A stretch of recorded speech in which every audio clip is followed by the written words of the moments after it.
India is a linguistic treasure, home to over 450 living languages. In the last 50 years, more than 220 languages have disappeared, and today UNESCO classifies nearly 197 Indian languages are endangered, ranging from vulnerable to critically endangered. This include Manipuri, Bodo and Garhwali. और राजभाषा के रूप में हिंदी को स्वीकार किया। You are imposing on me, denying my fundamental right to learn whichever language I want to learn. So why do so many laws have Hindi names? This is imposition of Hindi. Don't try to impose Hindi on people who don't speak Hindi. I request the Union government to refrain from naming the bills in Hindi and Sanskrit. Where is the imposition? Suman C. Raman, where is the imposition?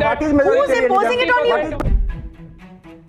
According to the UN, every 2 weeks an indigenous language dies somewhere in the world, and in India, this situation is critical. With immigration, language imposition and socio-economic pressure, languages are fighting for survival. Now, to understand the broader implications of linguistic dominance, let's examine the case of Mandarin in China, a compelling example how linguistic hegemony can slowly overtake regional languages.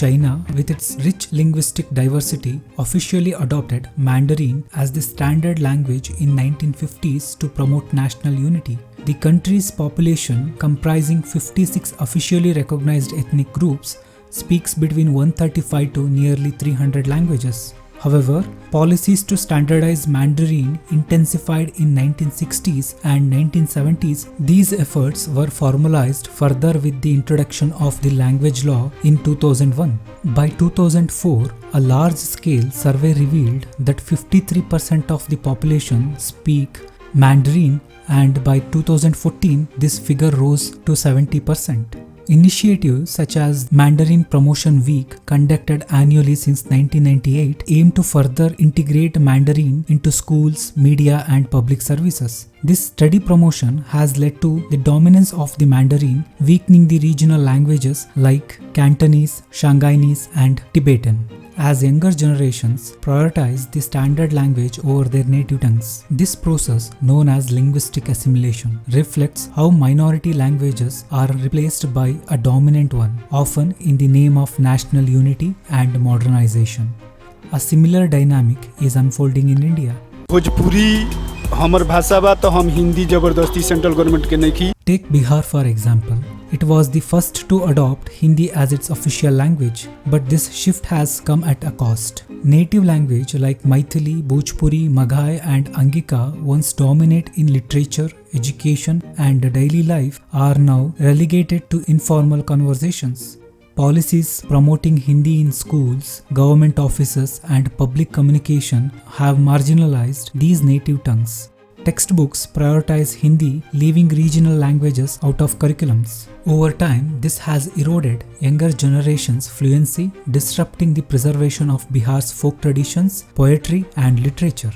तो जरूरत है कि देश की एक भाषा हो जिसके कारण विदेशी भाषाओं को जगह न मिले, और देश की एक भाषा हो, इसी दृष्टि को ध्यान में रखते हुए हमारे पुरखों ने, हमारे स्वतंत्र सेनानियों ने राजभाषा की कल्पना की थी और राजभाषा के रूप में हिंदी को स्वीकार किया था. और मैं मानता हूं कि हिंदी को बल देना, हिंदी को प्रचारित करना. Article 343 and Article 351 of the Indian Constitution emphasize the role of Hindi in unifying the nation. But this push for unity coming at the cost of regional languages. The Indian government's efforts to promote Hindi have led to concerns about its impact on regional language. Tactics include prioritize Hindi in central recruitment exams such as IBPS and UPSC, resulting in significant disadvantage for local candidates. For example, those who studied only Hindi throughout their education have many job opportunities using Hindi to clear, but those who studied only in their regional language cannot get such job opportunity.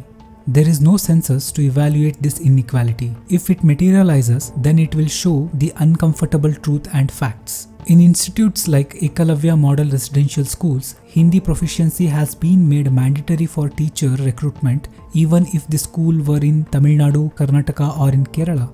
Public signage and government websites, including those of the CRPF and NCRB, often default to Hindi. Recommendation to replace English with Hindi in governance include renaming bills like the Data Protection Bill to Akhada Sanrakshan Vidhayak and even proposing Hindi use in judiciary. These policies reflects a one-size-fits-all, further amplifying the debate on linguistic imposition. Itself as a game-changer government, but it's only a name-changer government. So why do so many laws have Hindi names? This is imposition of Hindi. I would like the union government to change the title of the bill as Aircraft Bill 2024. Don't try to impose Hindi on people who don't speak Hindi. I request the union government to refrain from naming the bills in Hindi and Sanskrit. In 2022, the Parliamentary Standing Committee under Amit Shah made pivotal recommendation to promote Hindi across India. Key proposal included making Hindi the primary medium of instruction in educational institutions with English as optional. Government and administrative functions were urged to prioritize Hindi along with its increased use in judicial proceedings for inclusivity. Hindi content on government website and digital platforms was emphasized for wider accessibility, and 50% of government advertisements were recommended to be in Hindi. Let's look at the gradual assimilation strategy they are using, where slowly introduced elements of the dominant language into public life to normalize its presence. Take the notification by the Food Safety and Standards Authority of India mandate the use of the Hindi term dahi on curd sachet by state-run cooperative societies, a move that sparked outrage in Tamil Nadu and Karnataka. This push to prioritize Hindi is not limited to food labeling. It extends to education as well. For instance, a recent student exchange program in Bengaluru explicitly stated that only Hindi-speaking students were eligible for selection. This left many questioning why Hindi fluency should be a criteria for such opportunities, especially in non-Hindi speaking states.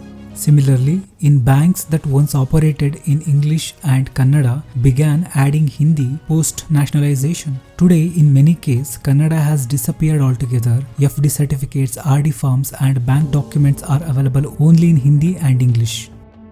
Take the case of a 40-year-old Mariswamy from Tiptur. He went to the local post office to enquire about the Pradhan Mantri Mudra Yojana, but the poster explaining the scheme were only in Hindi and English. The staff didn't have the time or the inclination to help him translate. Frustrated, Mariswamy had to rely on middleman who charged him a fee just to help with the application. Similarly, a woman from Chamarajnagar who speaks only Kannada and Tamil, she needed a loan and approached her local bank. She says that staffs were working and none of them spoke any language but Hindi. Confused and frustrated by the constant requests for more documents, she eventually gave up and turned to a moneylender. The high interest rates are a burden, but she says, at least I won't have to keep running bank to understand what they are saying. These are not isolated incidents. In many cases, citizens who don't know Hindi face discrimination while accessing union government schemes or services often prioritize Hindi and English, disregarding the needs of local language speakers. Imagine a farmer in West Bengal who pays his LIC premiums and is unable to understand his policy because it's not in Bengali. Or consider a passenger on southern domestic flight struggling to understand safety procedure because they are not in their native language. Isn't it unjust that citizens in their own country are denied to access to essential information in their native language? Land. Is Tamil Nadu not part of India? Is Tamil Nadu not part of India? So what's the wrong if I learn Hindi? You are imposing on me, denying my fundamental right to learn whichever language I want to learn. If the lack of access to Hindi is framed as a violation of fundamental rights, then what about the rights of a local citizen who is denied to access to essential services or opportunities in their mother tongue due to imposition of Hindi? Is this not equally, if not more, a violation of their fundamental rights to linguistic and cultural autonomy? This government, this union government under the BJP tries to create a unitary culture promoting oneness. One nation, one ration, one nation, one tax, one nation, one market, one language, one exam, one election, one nation, one religion, one nation, one party. The one nation, one language ideology is often promoted by political parties or ideological groups, with supporters frequently citing examples like France, Germany, and Japan. They argue that a common language has historically contributed to scientific and technological advancements in these countries.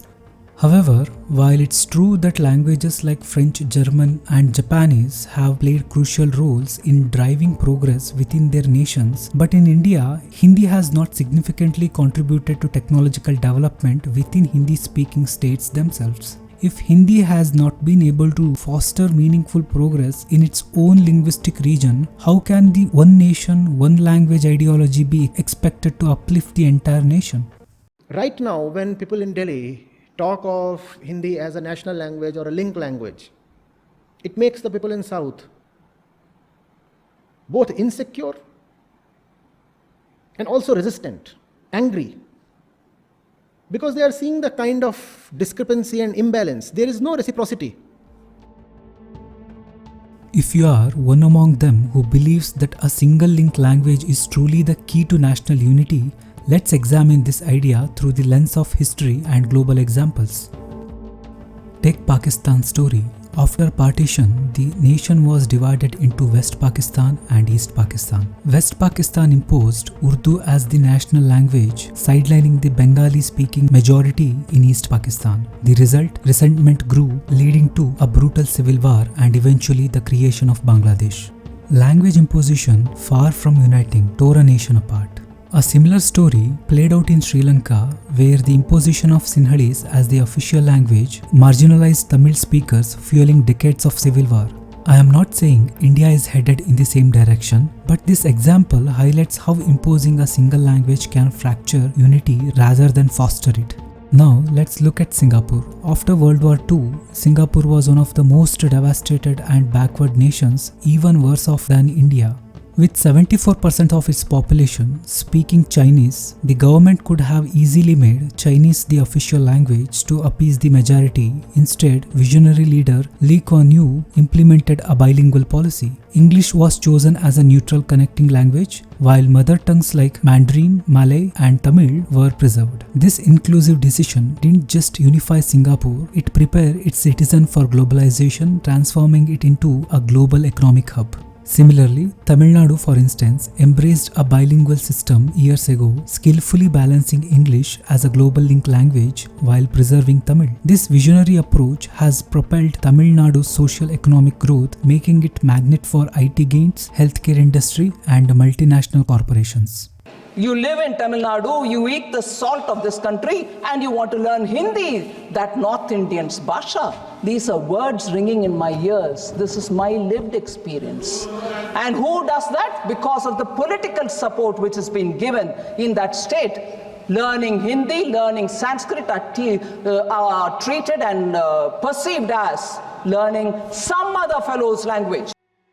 What led Tamilians to develop linguistic prejudice and sense of insecurity? To understand this, we need to look back at the struggles and agitations that shaped their linguistic battle. In 1946, the story begins in the Constituent Assembly, where Raghunath Vinayak Dholkar made a fiery statement: "People who do not know Hindi have no right to stay in India. People who are present in this house to fashion a constitution for India and do not know Hindi are not worthy to be members of this assembly. They had better leave." He introduced a bill proposing Hindi as the national language. 1950, the constitution, influenced by the Munshi Iyengar formula, declared Hindi as the official language under Article 343, with English retained as an associated language for 15 years to accommodate non-Hindi speaking states.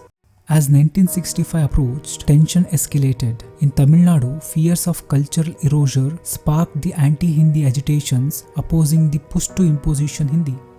1976, the official language rules clarified the use of Hindi, stating they shall extend it to the whole of India except the state of Tamil Nadu.